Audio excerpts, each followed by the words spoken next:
Hello everyone, and welcome to my channel. Today we're going to be talking about the Aglaonema silver bay plant. And I have had this plant a couple of weeks and it is doing really super good. So I'm going to tell you a little bit about it. The origin is from the subtropical forest of Southeast Asia. You need to be sure and keep it away from drafts or vents because it doesn't tolerate them very well. Now the leaves can get 6 to 10 inches long, 3 inches wide, and it comes in several colors, from dark green to silver to red, gold, and cream. I used to have one that was red, gold, and cream, and it was really pretty. As it ages, some of the lower leaves will drop off, so don't panic if that begins to happen. And it can reach a height of 2 to 3 feet. This one is probably about a foot right now. Now, as far as lighting is concerned, you need to keep it in low light. So this is an excellent low light house plant, or maybe a bedroom, living room that doesn't get a lot of light, even a bathroom. Too much light can cause it to fade, so you want to be sure and not put it in medium to high light.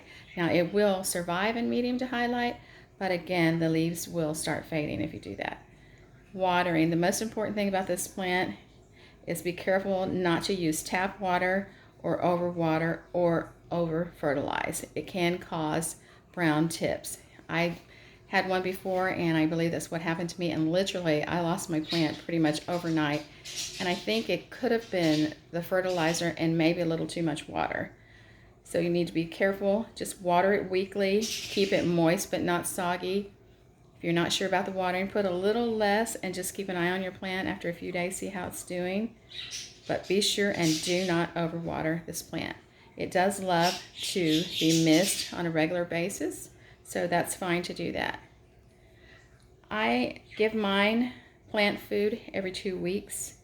Now, fertilizer, you can fertilize monthly, but only fertilize at half strength.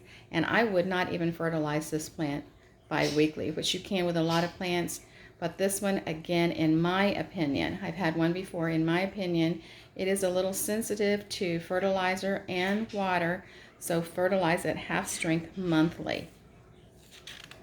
Now, as you can see, this pot right here is not a good pot. I don't know why it's in this one.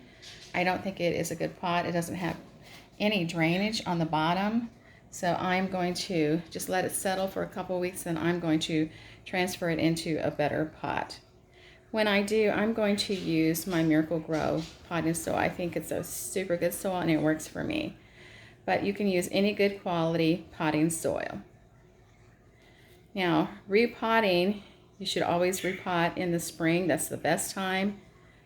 And only go up one size. Now with this one, I'm not going to go up a size. I'm going to keep it at the same size, but I just want to put it in a better pot. This plant does like to be root bound, so keep that in mind when you get ready to repot. You don't want to repot it too soon.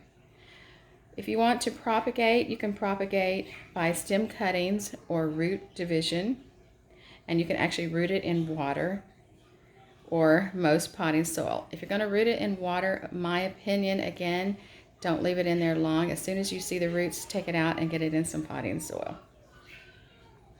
Pruning. Do not prune from the crown of the plant. It may die. So if you're going to do any pruning, you're going to want to come down around the bottom or the sides and prune that way. Pests. They can be bothered by common household pests, but these pests do not threaten the life of the plant, which is good to hear. Again, any disease that they're susceptible to is root rot or leaf spots. And again, that's a lot of times from overwatering.